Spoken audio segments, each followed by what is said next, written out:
close this. Back to modules.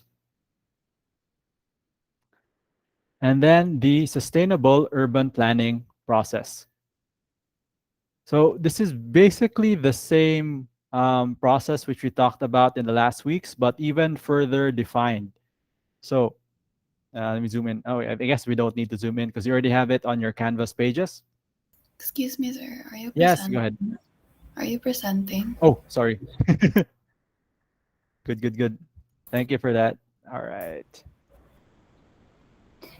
Okay, so it's over on your Canvas pages, the sustainable urban planning process. So it's still the same steps, identifying stakeholders, identifying site issues, meaning like site analysis, identifying objectives, and then monitoring and evaluation. Okay, ooh, thank you for that. All right. So the physical system, everything that is tangible on the site, usually determined by the client or through a site selection process. The goal is to create a design that meets the needs of the client and the environment. Let's zoom in a bit more here. And then the economic system, thinking about how to determine the budget, usually again given by the client, or if you don't have a budget, it is determined by the market, meaning the real estate market for our. I should just write it down here, for our construction project. Like what is the standard of construction in your area? Like how much, what do you call this? Peso or whatever monetary unit per square meter of building is how much is that in your area. The social system includes the laws that will be that you need to follow for your specific area. So in the Philippines, we have the National Building Code and the different fire code, plumbing code, etc., the civil code, etc., that need to be considered in your design. The identifying site issues, basically your site analysis, which we did last sem. So just analyzing what's there on the site, both in the physical system, meaning the geography and the climate of the site, the economic system, what is going on in your area? Is the population growing? Uh, what is the behavior of the real estate market? Are like prices going up in your area? Is there new development happening in your area? Is there a new road? If a new road is being constructed, that area would become like more, what do you call this, economically active, more financially active, because that new area, as we mentioned earlier, brings accessibility, exposure, and like incentivizes new businesses to open up in that specific area. And then the social system, again, following the local regulations and also engaging with the local communities to preserve any historically significant elements of the site or any cultural elements as well. So I need to add that here, cultural and historically significant elements of the site. An example of this would be my current project with the Basilica del Santo Niño, which I think I'll just show now because there's not much visual aid happening here. So let's go over here. Actually, let me just finish the steps. So and then identifying the objectives will follow naturally after you identify the problems in your site analysis. For physical system, it means, again, to meet the needs of both the client and environment. The project is integrated into the site via proper spatial planning and appropriate use of building materials. And then the economic system is like the identification of the timeline and the project cost, as well as the risks for your specific design. And then the social system is, again, community engagement is carried out as defined by the analysis and then included into the design program. And then finally, monitoring and evaluation, I'll just leave that up for you to read. Basically, making sure that design is followed, the construction is follows the design and is implemented properly. And let's go over here to my example study again. So let me zoom in. So over here. So I kind of did like a impromptu site selection process, which we'll go into further detail probably next meeting. Why Barangay Santo Niño or Barangay Central is important to the whole of Cebu City. So this is an image over here that showing how Barangay Santo Niño has the one of the least or is one of the least populated areas in Cebu City with a population of 781 people. Um, and nearby, especially this area, this old Colon area, downtown area, population is kind of fluctuating between as low as 600. I think Barangay Kalubihan has the least population in all of Cebu City, up to 1,000 in Parian. So it's kind of like that compared to the highest populated areas in Cebu, where we have Guadalupe with 70,000 people, Lahug at 45,000, and Tisa at 47,000. So that's um, 40 times more than four times more because four times one times four that's like 4,000, so it's 40 times more than the old what do you call this, the old city center. And this is usually a normal pattern of development that's occurring not just in Cebu City but all over the world.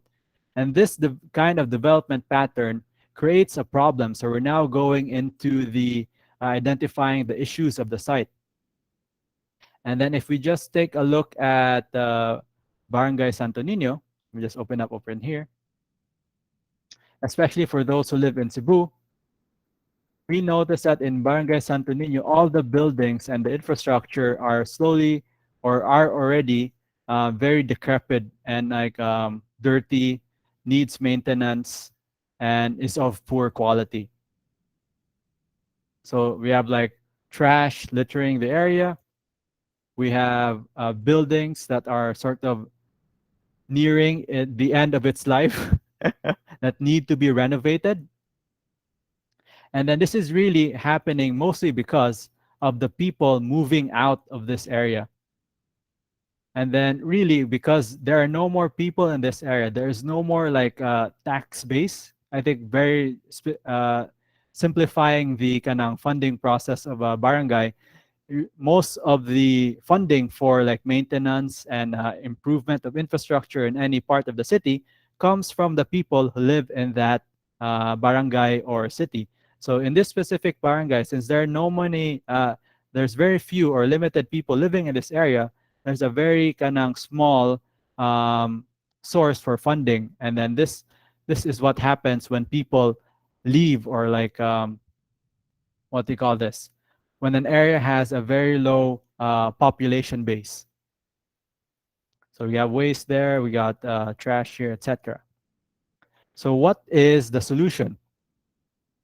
Ideally, there should be a multiple sort of approach solution, but for this project specifically, we're just suggesting one solution to solve the whole system of like migration and what is called urban decay.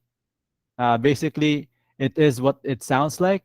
The urban area is now decaying because there's no maintenance and there's no funding to provide maintenance, and it's like a vicious cycle. So the goal of the project, now that you have identified a problem, you can now identify a goal, is to bring back the people and like bring back that funding and just bring back the relevance of this area to the whole city. And why should we care about Barangay Santo Niño?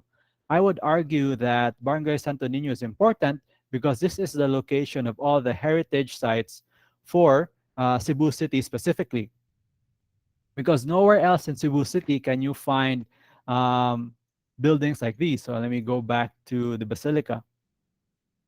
And right next to the Basilica, let me switch to satellite over here. Right next to the Basilica, we have probably the oldest structure, not really the oldest structure, but the most significant point for Philippine history is Magellan's Cross.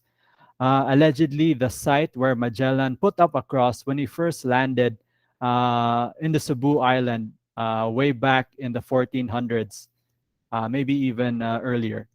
I think 1400s, if I'm not mistaken. My history is like a bit foggy.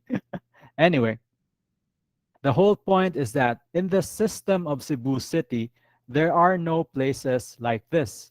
It's unique, it's rare, and therefore could be used as a asset to provide interest, to provide funding, and if properly maintained, could be a sustainable source of income for the city. So that's how I try to like argue it from a systems thinking approach.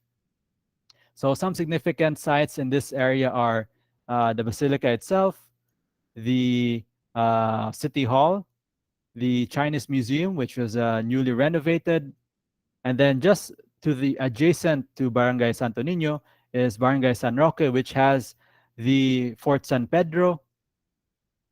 I think also Patria de Cebu is somewhere over here. Where am I? Okay, Patria de Cebu is over here.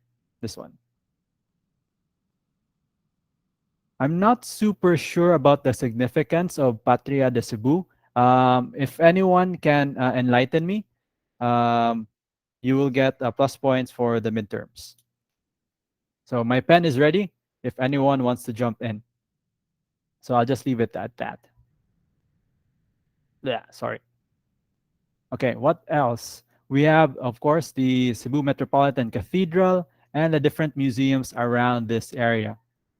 And then I think the reason why Cebuanos are not particularly, let's say, fond of this area, or maybe they are, but it could be a miscommunication between the general public and the government. Because when I went there yesterday, a lot of people are still attending Mass in Basilica del Santo Niño. Most of them are probably living nearby, but there's I think a decent number, like maybe like 100 to 150 people here, and most of them are walking towards the site because they're probably parking somewhere else because there are no parking areas nearby. So accessibility is another issue for this site. So with that, the goal of our project with Cebu Leads is to improve the accessibility of the site by providing some new infrastructure or like even temporary infrastructure to help people move around this area. So let me just zoom in on this. So we analyze the site, we determine the problem, and now have like a proposed solution, which is um, a temporary pedestrianization setup. Technically, the term is a tactical urbanism intervention, but you can just say we're putting up tents to make it easier for people to walk around in this area. So we analyze the existing structures.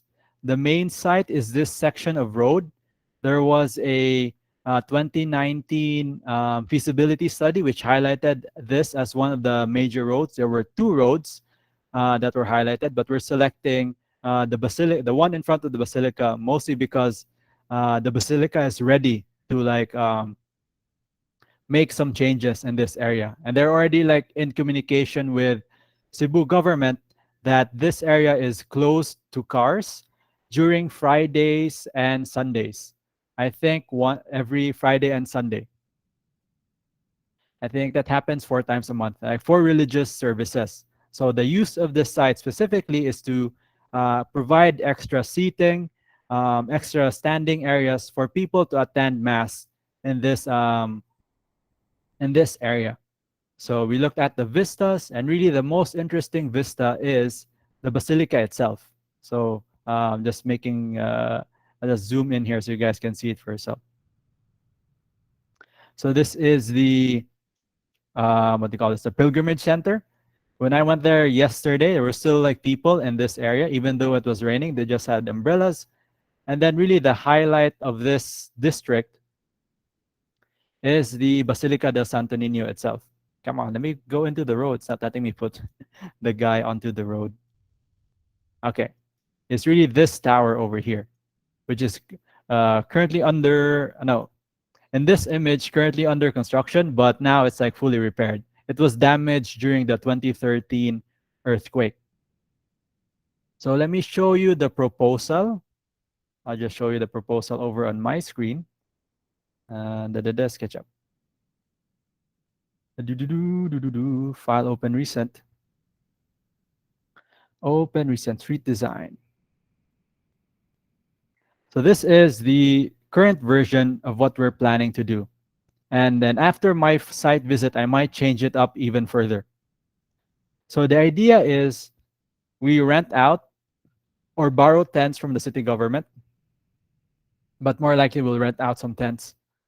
Set it up here every Friday, Saturday, and Sunday for December, and monitor if what is the impact of pedestrian traffic in this area. Is it increasing? Is it decreasing? Because we didn't have time to really do a kanang what you call this, a proper pedestrian count for this year. There was another group that had an event here, but the data is still like incoming. They're still counting. So what is the goal of this project is to provide like temporary shelter and monitor if it has an impact on pedestrian movement. Does it increase the number of people visiting this site? Are like people willing to travel from other places of the city to visit Santo Nino once we have this event ready? Because our target is to have this deployed by December and see what the effects are. Because really, ideally, we want to say that it will increase, but we want to be sure because this is sort of like one step towards the full pedestrianization or like the full permanent pedestrianization of this area because they have like ideas of like changing the pavement and really making it a tourist attraction because that's one thing that Cebu City has that or like Barangay Santo Niño has that other barangays in this city doesn't have. So really we're making use of an asset that's not being fully utilized. Like making it the most making the most of the land and the buildings that we already have, so something like that. So that was sort of quick example of how these steps, identifying the stakeholders, identifying the issues and objectives, and then monitoring and evaluation. Okay, it's 5:22. So now I have like a quick question for you guys if you would like to answer it. Who do you think are the stakeholders for this project? Mhm. Hello. I think I'll stop recording here because it seems like nobody's answering anymore. Stop recording.